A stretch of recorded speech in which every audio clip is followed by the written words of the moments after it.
8 नवंबर 2024। मीठे बच्चे, तुम यह राजयोग की पढ़ाई पढ़ते हो राजाई के लिए। यह है तुम्हारी नई पढ़ाई। प्रश्न, इस पढ़ाई में कई बच्चे चलते चलते फेल क्यों हो जाते हैं? उत्तर, क्योंकि इस पढ़ाई में माया के साथ बॉक्सिंग है। माया की बॉक्सिंग में बुद्धि को बहुत कड़ी चोट लग जाती है। चोट लगने का कारण बाप से सच्चे नहीं हैं। सच्चे बच्चे सदा सेफ रहते हैं। ओम शांति। यह तो सब बच्चों को निश्चय हो गया कि हम आत्माओं को परमात्मा बाप पढ़ाते हैं। 5000 वर्ष बाद एक ही बार बेहद का बाप आकर बेहद के बच्चों को पढ़ाते हैं।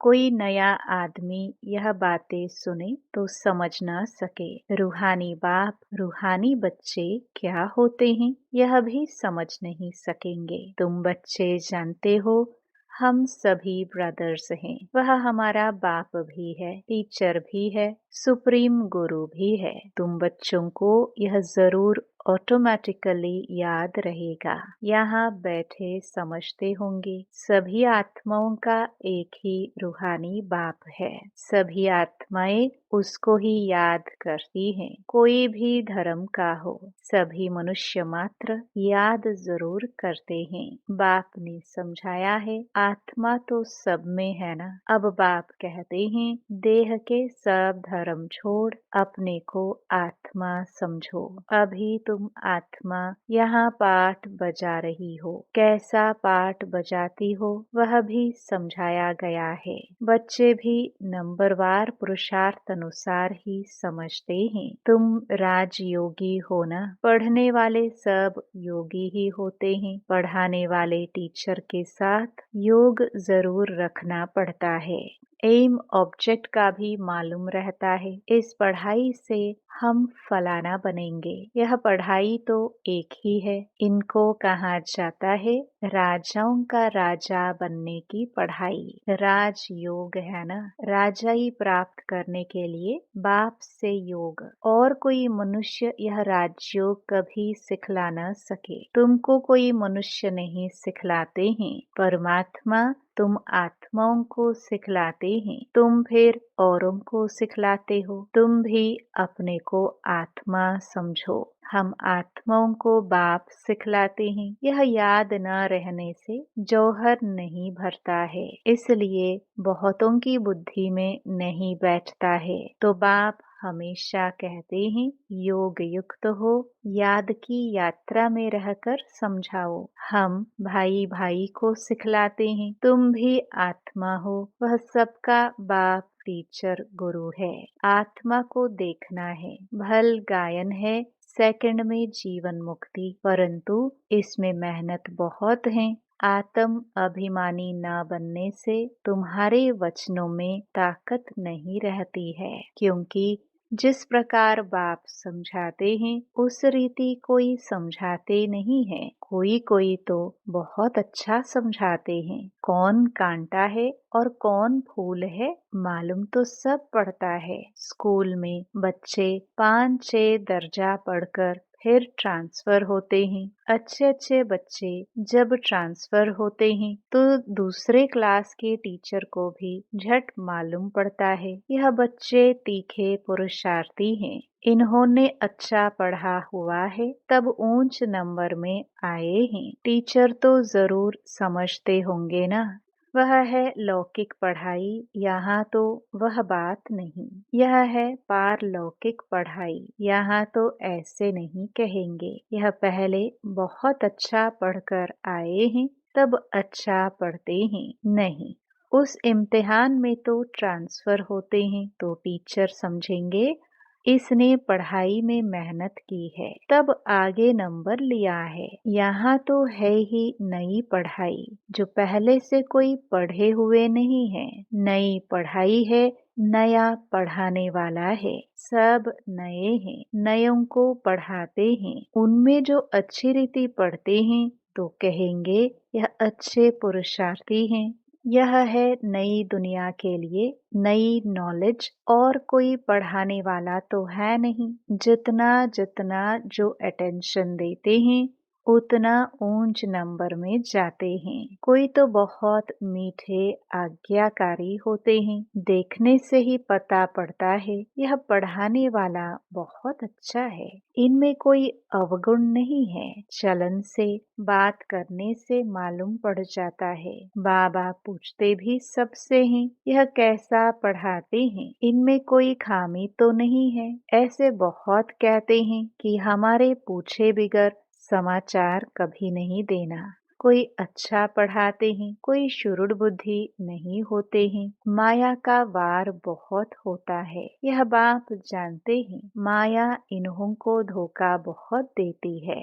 भल 10 वर्ष भी पढ़ाया है, परंतु माया ऐसी जबरदस्त है। देह अहंकार आया और यह फंसा। बाप समझाते हैं जो भी पहलवान हैं उन पर माया की चोट लगती है। माया भी बलवान से बलवान होकर लड़ती है। तुम समझते होंगे बाबा ने जिसमें प्रवेश किया है यह नंबर 1 है। फिर नंबरवार तो बहुत है ना। बाबा मिसाल करके एक दो का देते हैं, होते तो नंबरवार बहुत हैं। जैसे दिल्ली में गीता बच्ची बहुत होशियार है बच्ची बड़ी मीठी। बाबा हमेशा कहते हैं गीता तो सच्ची गीता है।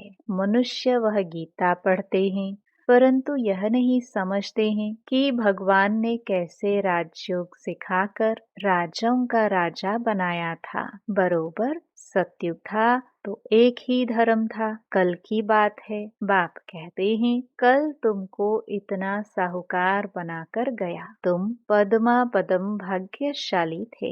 अब तुम क्या बन गए हो, तुम फील करते हो ना। उन गीता सुनाने वालों से कोई को फीलिंग आती है क्या? जरा भी नहीं समझते। ऊंच ते ऊंच श्रीमद् भगवत गीता ही गाई जाती है। वह तो गीता किताब बैठ पढ़ते व सुनाते हैं। बाप तो किताब नहीं पढ़ते।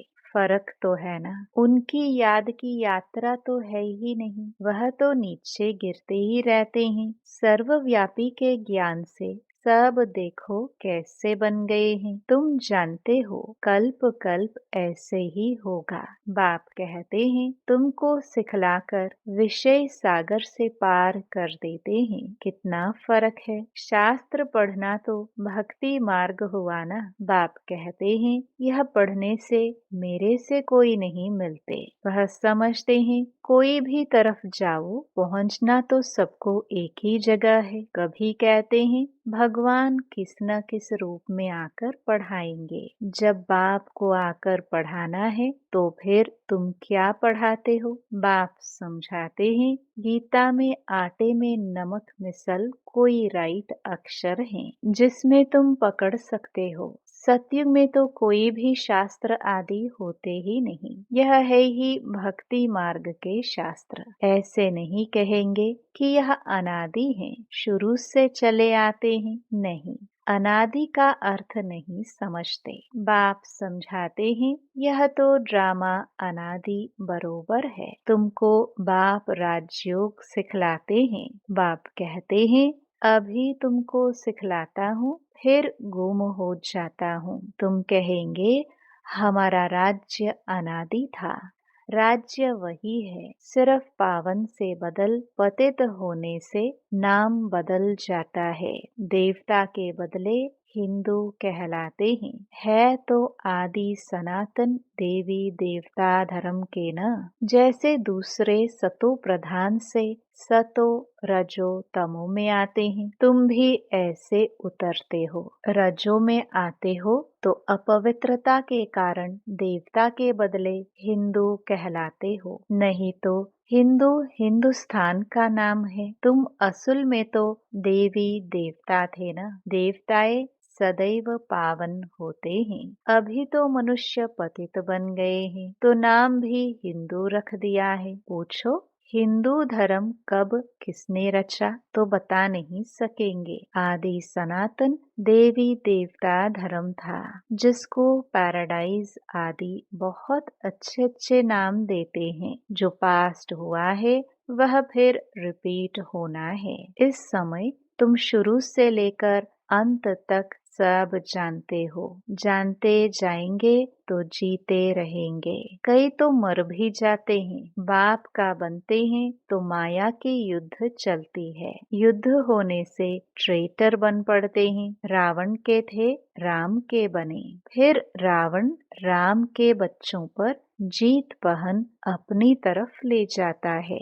कोई बीमार हो पड़ते हैं, फिर न वहाँ के रहते न यहाँ के रहते, न खुशी है न रंज, बीच में पड़े रहते हैं। तुम्हारे पास भी बहुत हैं जो बीच में हैं। बाप का भी पूरा नहीं बनते हैं, रावण का भी पूरा नहीं बनते। अभी तुम हो पुरुषोत्तम संगम युग पर, उत्तम पुरुष बनने के लिए पुरुषार्थ कर रहे हो। यह बड़ी समझने की बातें हैं।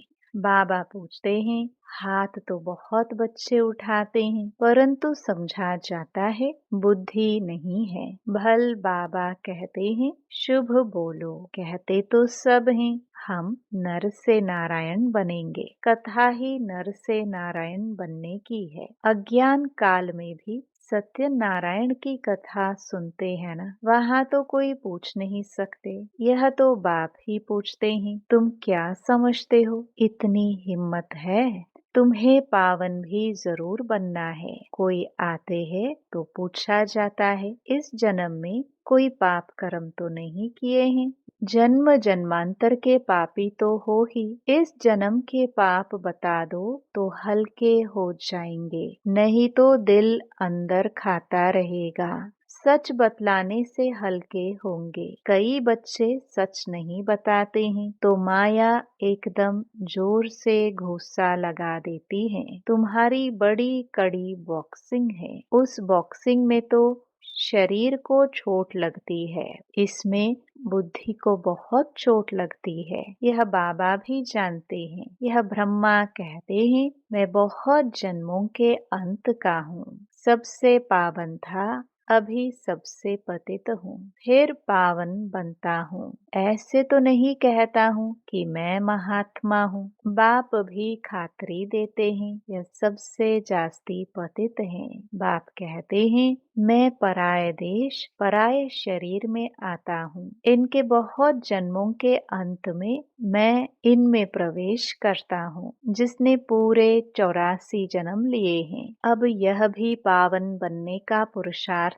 करते हैं। खबरदार भी बहुत रहना होता है। बाप तो जानते हैं ना, यह बाबा का बच्चा बहुत नजदीक है। यह तो बाप से जुदा कभी हो नहीं सकता। ख्याल भी नहीं आ सकता कि छोड़ कर जाऊं। एकदम हमारे बाजू में बैठा है। मेरा तो बाबा है ना, मेरे घर में बैठा है। बाबा जानते हैं, हंसी कुड़ी भी करते हैं। बाबा आज हमको स्नान तो कराओ, भोजन तो खिलाओ। मैं छोटा बच्चा हूँ, बहुत प्रकार से बाबा को याद करता हूँ। तुम बच्चों को समझाता हूँ, ऐसे ऐसे याद करो। बाबा आप तो बहुत मीठे हो, एकदम हमको विश्व का मालिक बना देते हो। यह बात और किसकी बुद्धि में हो ना सके। बाप सबको रिफ्रेश करते रहते हैं। सब पुरुषार्थ तो करते हैं, परंतु चलन भी ऐसी होना,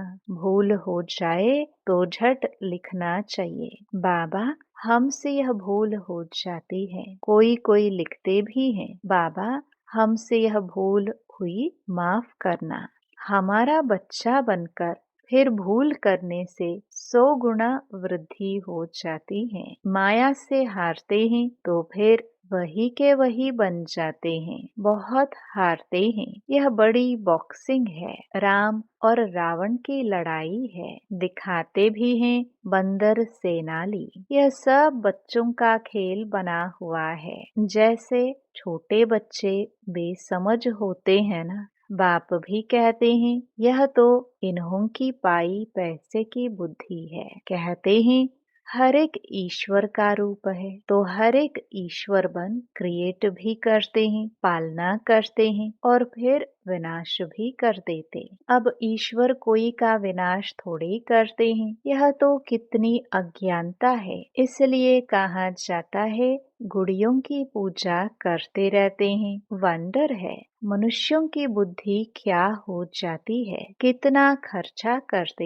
हैं, बाप उल्हाना देते हैं। हम तुमको इतना बड़ा बनाकर गया, तुमने क्या किया तुम भी जानते हो। हम सो देवता थे, फिर चक्कर लगाते हैं, अभी हम ब्राह्मण बने हैं, फिर हम सो देवता बनेंगे। यह तो बुद्धि में बैठा हुआ है ना। यहाँ बैठते हो तो बुद्धि में यह नॉलेज रहनी चाहिए। बाप भी नॉलेजफुल है ना, रहते भल शांति धाम में है, फिर भी उनको नॉलेजफुल कहा जाता है। तुम्हारा भी आत्मा में सारी नॉलेज रहती है ना। कहते हैं इस ज्ञान से तो हमारी आंखें खुल गई है। बाप तुमको ज्ञान के चक्षु देते हैं, आत्मा को सृष्टि के आदि मध्य अंत का पता पड़ गया है। चक्र फिरता रहता है। ब्राह्मणों को ही स्वदर्शन चक्र मिलता है। देवताओं को पढ़ाने वाला कोई होता नहीं, उनको शिक्षा की दरकार नहीं। पढ़ना तो तुमको है, जो फिर तुम देवता बनते हो। अब बाप बैठ यह नई नई बातें समझाते हैं। यह नई पढ़ाई पढ़कर तुम ऊंच बनते हो। First so last, last so first, यह पढ़ाई है ना। अभी तुम समझते हो बाबा हर कल्प आकर पतित से पावन बनाते हैं, फिर यह नॉलेज खलास हो जाएगी। अच्छा, मीठे मीठे सिखिलदे बच्चों प्रति माता पिता बाप दादा का याद प्यार और गुड मॉर्निंग। रूहानी बाप की रूहानी बच्चों को नमस्ते। धारणा के लिए मुख्य सार। पहला, बहुत बहुत आज्ञाकारी मीठा होकर चलना है। देह अहंकार में नहीं आना है। बाप का बच्चा बनकर फिर कोई भी भूल नहीं करनी है। माया की बॉक्सिंग में बहुत बहुत खबरदार रहना है। दूसरा, अपने वचनों वाक्यों में ताकत भरने के लिए आत्म अभिमानी रहने का अभ्यास करना है। स्मृति रहे बाप का सिखलाया हुआ हम सुना रहे हैं तो उसमें जौहर भरेगा। वरदान, अविनाशी नशे में रह रूहानी मजे और मौज का अनुभव करने वाले ब्राह्मण सो फरिश्ता भव। आप ब्राह्मण सो फरिश्ते देवताओं से भी ऊंचे हो। देवताई जीवन में बाप का ज्ञान इमर्ज नहीं होगा, परमात्म मिलन का अनुभव भी नहीं होगा। इसलिए अभी सदा यह नशा रहे कि हम देवताओं से भी ऊंच ब्राह्मण सो फरिश्ता हैं। यह अविनाशी नशा ही रूहानी मजे और मौज का अनुभव कराने वाला है। अगर नशा सदा नहीं रहेगा तो कभी मजे में रहेंगे, कभी मूंझेंगे। स्लोगन, अपनी सेवा को भी बाप के आगे अर्पित कर दो, तब कहेंगे समर्पित आत्मा। ओम शांति।